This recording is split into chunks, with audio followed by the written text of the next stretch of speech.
Hello, everyone. How are you doing? My name is Ali. I'm the CEO of Al-Burraq Technologies. And as I promised, today we have an amazing guest, Christian Rebernik. Please introduce yourself and tell us how are you doing? Thank you very much for the invite. Really pleased to be here. Literally, maybe a very brief background about myself. I'm currently a CEO and also co-founder and chancellor actually of Tomorrow University of Applied Sciences. We are an edtech startup and a university actually based in Germany. And our mission is to educate and empower the change makers of tomorrow. Right.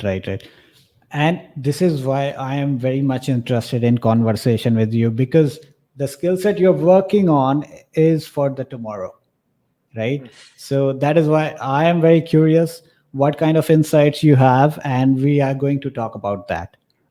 But first of all, we have to talk about yourself, about your first startup, which was iForce.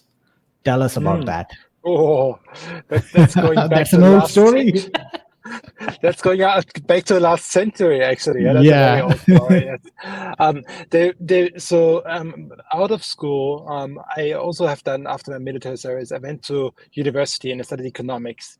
Um, and studying economics for me was I was lacking the relevance of what I was learning. Yeah, and it was a little bit, to be honest, just bored. And just literally learning for the sake of passing exam was not very motivating for me. So, as maybe some other students as well do, you think about what can you do? What are the things that you really want to actually have an impact on? And back then, that led to me playing around, learning a lot of stuff of technology, and that was the time when literally the internet was just coming up and created. And yeah, iForce was an internet agency. So what we did actually is we created an internet agency to help back then actually companies solve problems or create solutions from that perspective. And maybe the funny story and backstory of this, for sure, as a student, it has to do also a little bit with money. Yeah, so the first customer we actually approached was more or less by accident because it was a sex shop, which back then literally had the problems that the people didn't want to enter the shop because they didn't want to be seen. Yeah, and they Right. have been wondered, how does this work with the internet? Can we sell you something online? And as a student, you say, sure, I can make everything possible. Um, and we took that first customer request and built for them a shop solution. And that was really like early. So there was no templates, nothing there. And we did that in just in a month. Back then, it was really short. But we trained ourselves, learned ourselves how to code actually, how to do payments, how to create shopping carts, and all this. Right. Back then, again, just were very early technology solutions. Yeah, so that's how the first company which I founded out of university actually was created. And then this led also that actually at the end I dropped out of university because it wasn't. I thought I don't learn the things which I actually need. Yeah. Right. But the most important thing in that aspect is what motivated you toward that. Because when you are in the university, is it something like your family is already doing business, or there were some incidents that pushed you toward doing something on your own? What was that? Uh, so.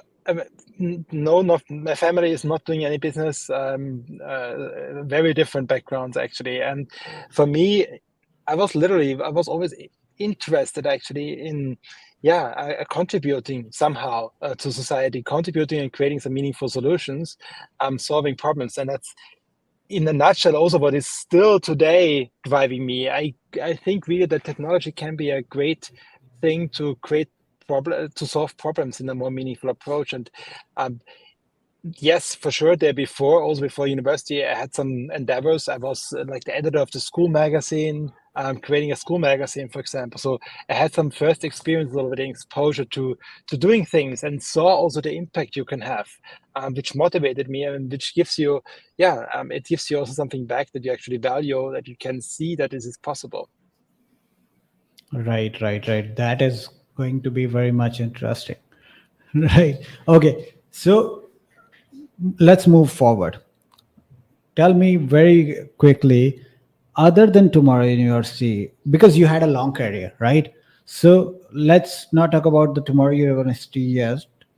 Uh, tell me what was the most interesting part in your career as far as companies are concerned, because you have worked in multiple companies.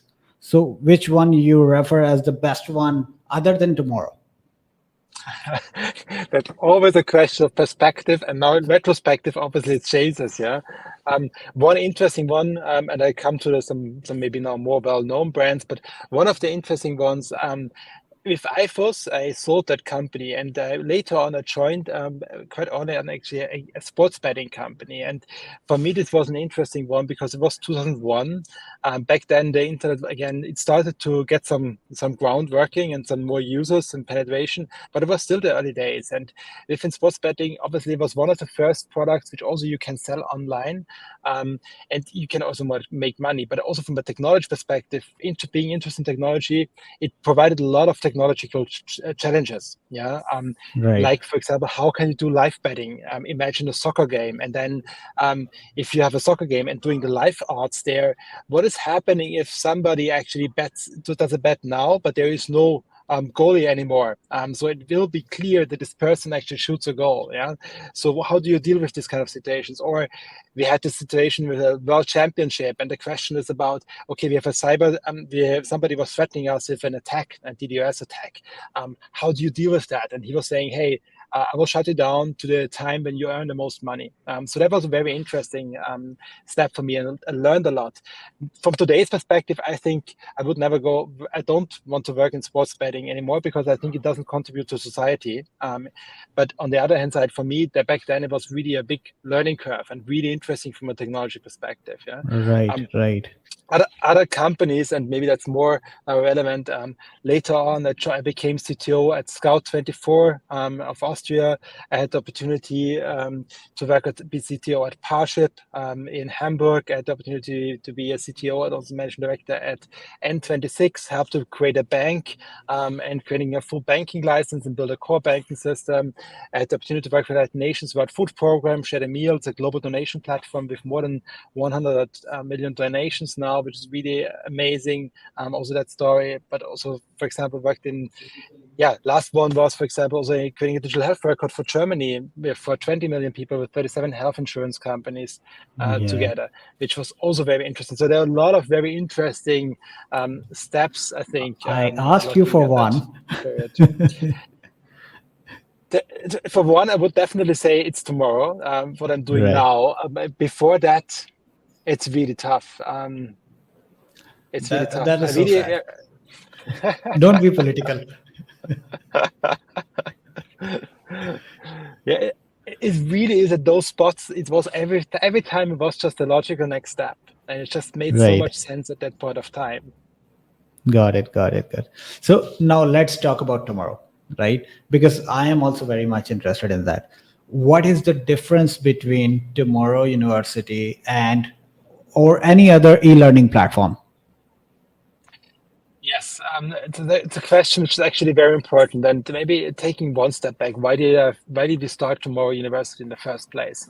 Um, if you look into how I learned at school, it was always this way. And I mentioned with the university, you learn something and then you repeat it with an exam, and that's the grade you get. Yeah, but it's really tough. It was for me very tough to actually concentrate, to see the meaning of what I have learned, and to actually, if you look back, very few of the things which I learned, and I would say it's less than actually 10% definitely, it was relevant to me. Yeah.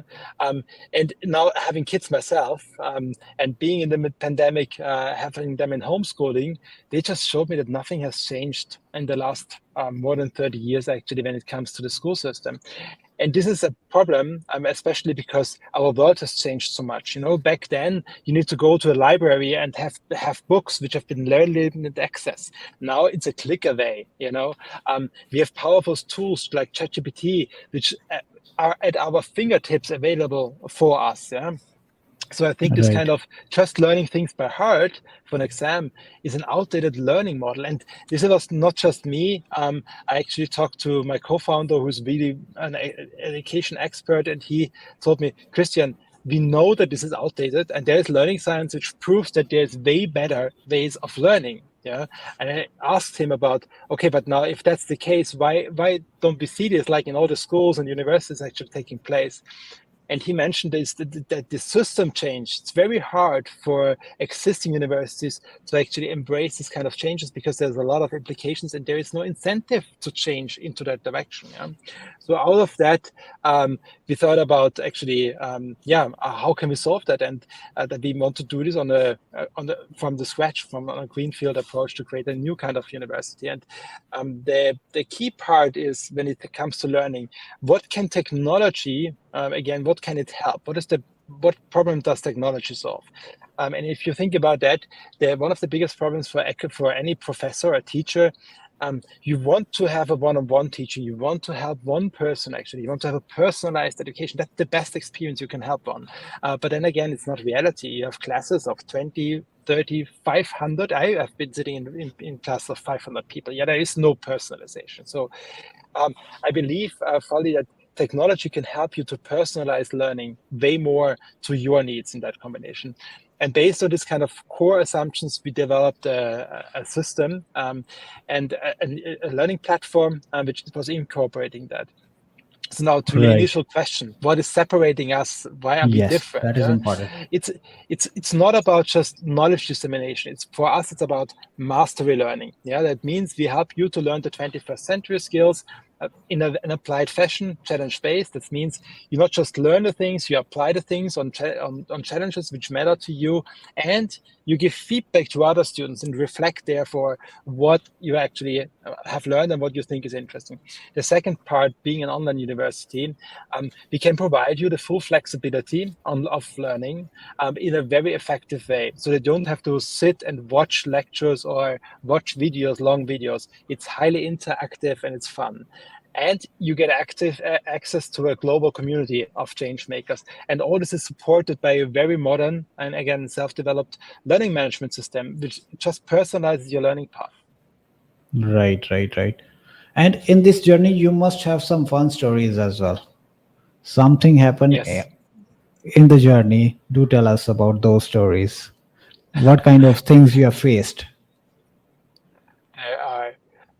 So I think in every journey of us, there are really crazy situations. And yeah, I think like also for us, this is true. And maybe one step back, what is for us important is we want to actually create an impact. And all our programs are also oriented towards impact. But again, being an edtech, the question is, how can you actually, how can you become a university? And Right. obviously, since it's my first education company, um, I have literally no experience in building a university. So this is for me first, yeah. And how this works is that you have a very long process actually of an accreditation process on an institutional level, on a program level, and everything. And you have audits, yeah. Um, Right. and for sure, they are very important because they help you as a university to actually ensure that you meet not just the quality standards, but even maybe go beyond. Yeah, and one of the moments which I thought is like we go well prepared into one of those audits. Yeah, and then literally we had this with 12 people on the audit side, and then you have a discussion and say, hey, let's talk about the financial model and how this actually looks like on the financial model. And yeah, then this happened to me that I was like, shit, I actually don't know So, that that anymore. I don't know the 10-year horizon plan you actually would like to have now. And I was like, oh God, okay, shit.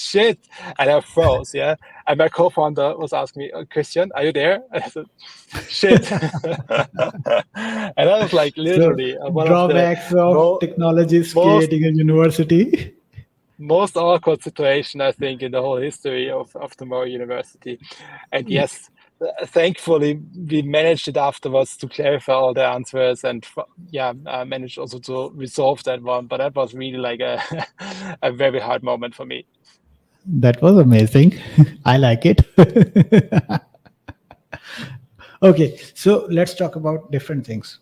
Because with AI and generative AI, whole education is going to be changed in the future, right? Do you agree or not? Yes, I think that fundamentally, and this is more coming out as a necessity, I think we need to adopt our learning, our way of learning, our way Yeah. of personal growth. And there are a couple of, I think, effects which coming into place there. And yes, one of them being AI, which allows people, again, it's not about knowledge dissemination, just learning things by heart anymore. Yeah, but nonetheless, it's about still learning things. Yeah, don't get me wrong about this. Yeah, but it's learning things just by heart and then repeating them. This doesn't advance you in your life. But really understanding things, building this kind of mastery learning is so important. And being, for example, with AI, being empowered to use it to personalize it, to use it for your personal research, learn even quicker from that perspective, use it as a tool to be more successful, becomes way Right. more important. So tell me one thing. You do understand that things are going to change, and we are not yet ready for the new education system. How tomorrow university is perceiving that, and how you are going to manage that thing, because universities have to upgrade, schools have to upgrade, and our curriculum, what we are teaching, every method has to be upgraded. So how you're going to handle that? So we want to, for us, it's very important, and we believe this is. Um, so looking at the future, we want to excel the transition to sustainable society, and we believe this transition is actually driven by empowered individuals. So for us to educate and empower people to have an impactful career matters to have that kind of end result. Yeah. So and for this again, we want to, on the one hand side, help people, literally empower and educate those people to become those change makers, help them to learn the 21st century skills, actually help them to build a network, help them to also to define their purpose, and that's for impact. But it's also a showcase, and we want to also share this with other players, and maybe we can inspire more players to actually adopt the latest learning science when it comes to challenge-based learning, competency-based learning, mastery learning from that perspective. And also when it Right. comes to personalization of learning and not being afraid of technologies like AI, but literally see this as a key part actually of the future and enabling those learners to be more effective. Because at the end, the human race advanced because we had always created more powerful tools which enabled us to do more Yeah. than we have been able to do before. And the same is true again for AI as well. I think with AI and generative AI, we are going to have new challenges. We are going to face new situations, because eventually, once we have the AI power, then some humans are going to use it for the good, and some are going to use it for the bad ones as well. And imagine if you have the knowledge of the whole world, and now you have to behave or live in a society. So there are different type of peoples, and they're going to use it for different purpose. So there will be new challenges in AI and generative AI and things like that, right? It's like always, you see the shield, the sword is coming before the shield, So Yeah. first, you have a new innovation. It's really great. You can do something with it. Sometimes something very effective. But then again, Yeah. every innovation has some side effects. Yeah. And they can be tremendous. Yeah. And we have seen this in the past with several technologies. Doesn't matter if it have been cars, which have been a very great solution for so many problems. Um, but then again, now we see also that there are side effects like pollution, for example. Yeah, and the same is true for AI. I think there is a really great positive effect, but it means also there are side effects of it, and it doesn't matter now if it's about ethics. How can we deal with it, or how can we use it? How we can prevent certain usage of one of there is the AI Act, for example, in the European Union, which gives a very real, clear regulation about, for example, face recognition and how not to do it, literally in that regard. But you can use it, for example, for games. So depending on what is the AI use case, you have certain different regulations from that perspective, which are coming as well. And this is not, I think, it's not something solved. This is something we need to figure out. We are, from my perspective, also just at the beginning, literally, of this AI, and I think it's something which, in the next 20 years to come, will transform society, our jobs, especially as well, how we live together. So it will has huge impacts from this perspective. And for us, it's really important that we prepare people actually how to use it for positive change and for having an impact. Yeah. How to use it ethically. What are the side effects of this? Yeah. So for us, this is in the middle, and that's the reason why we have, for example, a bachelor, which is a Bachelor of Science in AI, or we integrating also into a master program or in our Impact MBA program, because we believe that technological understanding is actually fundamental part of any person in the future, and makes you just a more effective leader. Right, right, right. And tell me how Tomorrow University is using AI and generative AI power at the moment, right now. Are you using it in your platform or not? So we are using it in multiple fronts. I mentioned already from a curriculum perspective, where you learn. We're using it for our own processes as a team. Yeah, for example, for content production, it can help you. It can help you for actually communication. It can help you to create concepts and drafts that.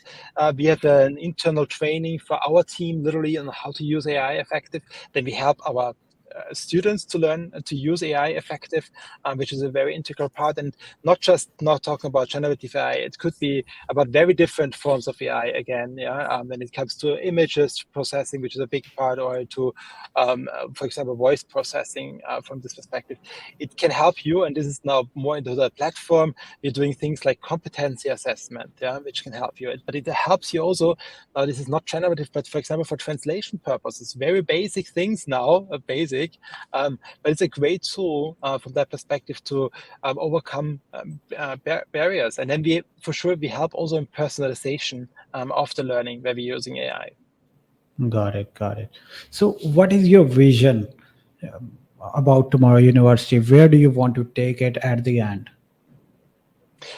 Yeah, so I mentioned our purpose is to accelerate transition to sustainable society, and we fundamentally believe this is done actually by educated and empowered individuals. So that's the reason why we want to reach and help as many as possible people actually to have an impact.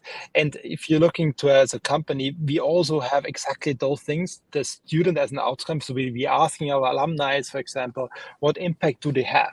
Yeah, and for sure also about their career, but really also what is their impact actually on the planet. Yeah, and because that's what we care for, that's what we prepare them for from that perspective, and this is what we want to achieve in the next 10 years. So by 2030, we want to have educated and empowered 1 million people with our programs. Doesn't matter if it's not the Impact MBA program, or if it's a bachelor in AI, or if it's an impact certificate, for example, which are short-term programs talking about human-centered AI, for example. Right, right, right. So now there is another thing, remote work. What do you think about that? I need to know both pros and cons because you are a techie and you should know both pros and cons. So our students currently come from across the world, and they learn fully online. Yeah, so our Right. students are, I don't know, from all the continents except from Antarctica, come together, study online, and we provide them also the opportunity to meet in person. And it's also really important. We believe this kind of social connection. Yeah, we are social animals. The social connection is really important, and adds a lot of value to relationships. Yeah, so that's the reason why we have learning groups and we have events where you can meet in person. But learning actually works very effective online, and the same thing is about identifying who you learn together with. And now coming to the same as a company, we do the same thing actually. We are also working remote. Yeah, our whole team is spread out across all over Europe. And for our remote organization, we are very aware of the tough challenges when it comes to actually running a remote company now. And this is what I mean here again is the social aspects as well. Yeah. And with social aspects, what you feel as well, I think, as one of the biggest challenges is actually how you resolve conflicts, how you build trust and connections. Yeah. So we have set for ourselves up a quite clear culture, how we are running actually online, our online company. What kind of meetings do we have? When do we have meetings? How we use, for example, instant communications. Every of our team members has personal user manuals to also articulate what they expect, how to be communicated with. Do they want to have an instant communication? Do they set themselves as a way and want to be disturbed, or do they prefer email, for example? And then what we do as well on the other hand side is that we have actually regular meetings. So we have 2 vacations, for example, every year, where the whole company comes together. We have done this just 2 weeks ago, and it was tremendous. It was amazing.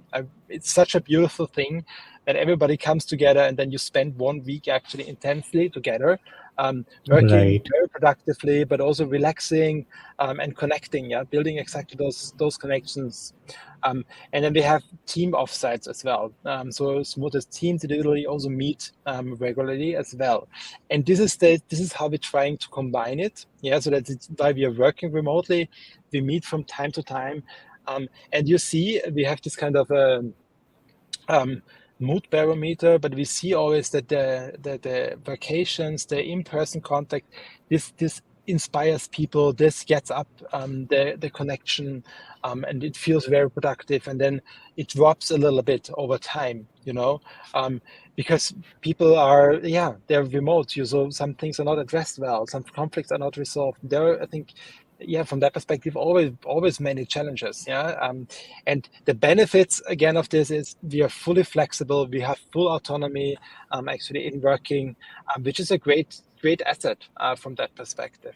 So this is for us also, again, I think, a constant working balance between flexibility, having a lot of options actually for personal development on the one hand side, and also recruiting people internationally. I mean, that's one of the great things, that you can get the best people literally from Europe collaborating on our mission. And on the other hand side, the biggest challenge what we feel is, for what I feel especially, is this kind of conflict resolution and building really trust and the relationships, in an in an remote setting. Right, right, right. So, do you think that remote work is more productive than on site or physical work? I think that it's dangerous to compare it. I think it's different. It's very different, and Okay. I think it's very important that if you don't work the same way. The same thing what we don't do in our university. I think that the struggle existing university have to go online is that they do the same thing what they do offline, and now we do it online. And doesn't work. This has never worked with any digital product. I built N26 as a bank, and it was not that you say, hey, our bank branch is online, and now you have a person virtually and he's servicing you. No, that's not how digitalization works. You need to understand actually that this is a very different channel. Which requires different collaboration, different services, and a different structure. And this needs to be integrated in your company. And then, I think you can make this really well work in certain aspects, again, make it even more productive. But there are certain things which are not as productive, maybe, as if you sit close to each other, have a dense team room, and, spend a lot of things when you have a working session. And I think it's really different, from my experience. And I think both can be very productive in that sense. Right, right. That was a very political answer. I must appreciate you. No one will be angry. Everyone will go home happy after listening to this. The important part is, I think, you can make remote work very productive. And Right. that's the reason why we are doing this. And it gives you, again, different aspects, like that you can recruit from anywhere in the world. You have a high diversity of team members, which is also quite exciting. And there's like benefits like this podcast here. I think this is so great that we can have a podcast, and I don't need to travel to you, which maybe it would be Yeah. which maybe prohibit like a podcast like this. And this is like the different aspects on it. But then we don't get drunk now afterwards. So that's the downside of it. That is what I was going to say. You have thrown it toward me so that I cannot speak. You're rolling the balls. Yeah. Okay. After this, in the last, I want you to give 2 cent advice to the aspiring entrepreneurs who are moving towards success, or who are at least thinking that they have to do some kind of startups, or they have to start their own business. I want you to give them advice. There's a lot of advice for young entrepreneurs, I think. Because you have a The lot of experience. Yeah, I think there are a couple of things which I think are really important. The first, so what I always say, know your purpose. What do you want to change? Why do you want to change? Because by knowing what you want to change, you will have the endurance eventually to actually pull it off. Because entrepreneurship is not, it's not a sprint. It's really more a marathon. It's a long journey. You're starting there. Yeah, and it will be challenging. It will be ups and downs, and this helps you. Yeah. The second thing, and talking about learning here, but you're not competent enough for that. Yeah, so you're lacking in many skills, and you don't know which ones you're lacking eventually yet for that kind of journey. So what you need is being really curious. Stay curious for your whole life, ideally, but definitely for your entrepreneurship, because you need to learn a lot. This was true for me, for myself. I learned so much on my journey, and now yeah, it's so important to acknowledge I don't know so many things still even today. Just mentioned creating a new university, I make mistakes, very natural, but be curious and very eager to learn. And the third part for any entrepreneur, I really recommend is you cannot do it all alone. It's really about the team. It's really about actually reaching out to people, work together with them, collaborate. Yeah, make sure you have your advisors next to you. Make sure you have a great team, and be very clear about who you surround yourself with, because they will also define your success and your failure. So those things, those three things, from my perspective, are the most important one: purpose, literally this curiosity, and the competent building that's competence, and that's building your network. And based on that, you will have an impactful journey, I believe. Right, that was amazing. I'm learning. Okay, so thank you so much, Christian, and it was great to talk to you. And I hope everyone enjoyed the conversation, and you too, right? I And did. Thank you very for much. us, yeah, please. No, thank you very much. It was a pleasure. Don't hesitate if anybody has any questions. Don't hesitate to connect with me also on LinkedIn. More than happy to engage. Yeah, thank you very much for hosting, for allowing me being in your podcast here. I really enjoyed the conversation. That is the open offer for everyone. Please connect him. Please connect him. Talk to him. He had a great experience, great career, and you can learn a lot of things. Thank you so much for watching the podcast, and we will keep bringing the amazing guests like Christian, and we'll keep inspiring you guys with these kind of people. We do websites, mobile applications development, and we also provide staff augmentation services. If you need any kind of services, do let us know. Follow our channels and keep listening. Thank you so much.